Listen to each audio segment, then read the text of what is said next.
ऐतिहासिक वाई शहराच्या वैभवात आता आणखी भर पडणार आहे.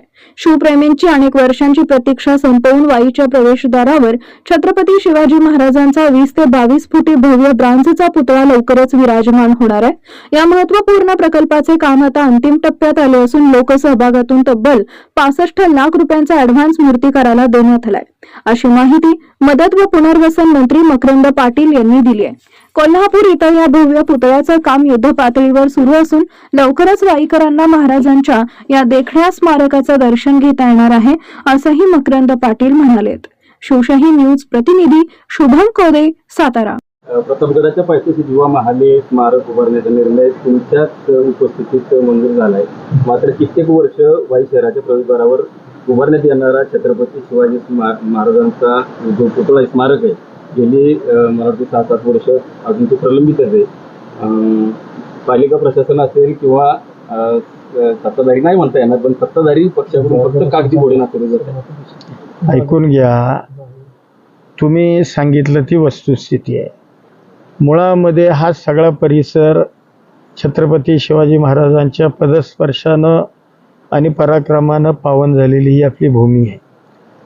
सगळ्या छोट्या छोट्या गावात सुद्धा छत्रपती शिवाजी महाराजांचे पुतळे झाले, कुठं अर्धाकृती झाले असतील, कुठं पूर्णाकृती झाले असतील.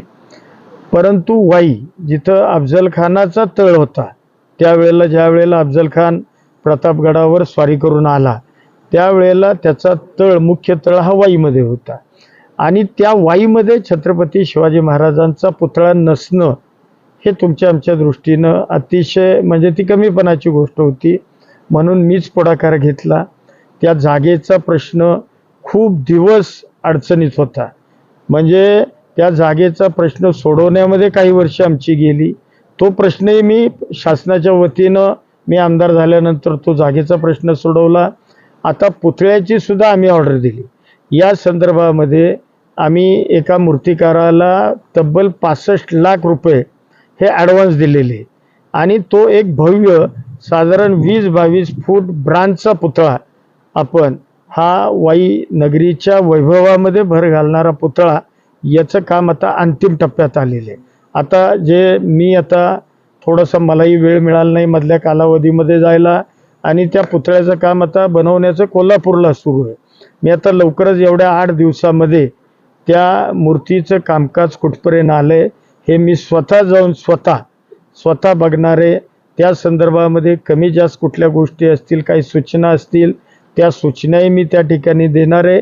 आणि जे स्वप्न गेले कित्येक वर्ष हे आपल्या परिसरातली शिवप्रेमी जनता किंवा आपण सगळेजण बघतोय, त्यांचं स्वप्न लवकरात लवकर साकार होईल या संदर्भातला प्रश्न आहे. पैसे 65 लाख मी लोकांच्याकडून मी स्वतः बसून ते पैसे 65 लाख गोळा केले आणि ते पैसे आपण ॲडव्हान्स म्हणून त्यांना दिले. उर्वरित रक्कमसुद्धा गोळा करण्याचं काम हे माझं त्या ठिकाणी सुरू आहे. आणि निश्चितपणानं ते आता तुम्ही बघतायत, चबुतऱ्याचं काम बऱ्यापैकी अंतिम टप्प्यामध्ये आहे. म्हणजे सुरुवातीला जो चबुत्रा बनवला तो चबुत्रा आणि पूर्वीचा पुतळा जो आपण गृहीत धरला होता त्याच्यापेक्षा आपण मोठा पुतळा करतोय. त्यामुळे थोडंसं डिझाईन बदलल्यामुळं वेळ लागतोय. त्यामुळे चौथऱ्याची सुद्धा बघा डिझाईन बदलली. चौथरा आपल्याला मागं वाढवावा लागला अजून. तर त्या संदर्भात आता चौथऱ्याचं काम अंतिम टप्प्यात बऱ्यापैकी झालेलं आहे. आता फक्त पुतळ्याचा विषय राहिला आहे. ते पुतळ्याचंही काम लवकरात लवकर निश्चितपणानं मी पूर्ण करून घेणार आहेच. ताज्या घडामोडी जाणून घेण्यासाठी शिवशाही न्यूज यूट्यूब चॅनलला सबस्क्राईब करा. आपण हा व्हिडिओ फेसबुकवर पाहत असाल तर फेसबुक पेज फॉलो करा आणि शिवशाही न्यूज.com या आपल्या वेबसाईटलाही भेट द्या.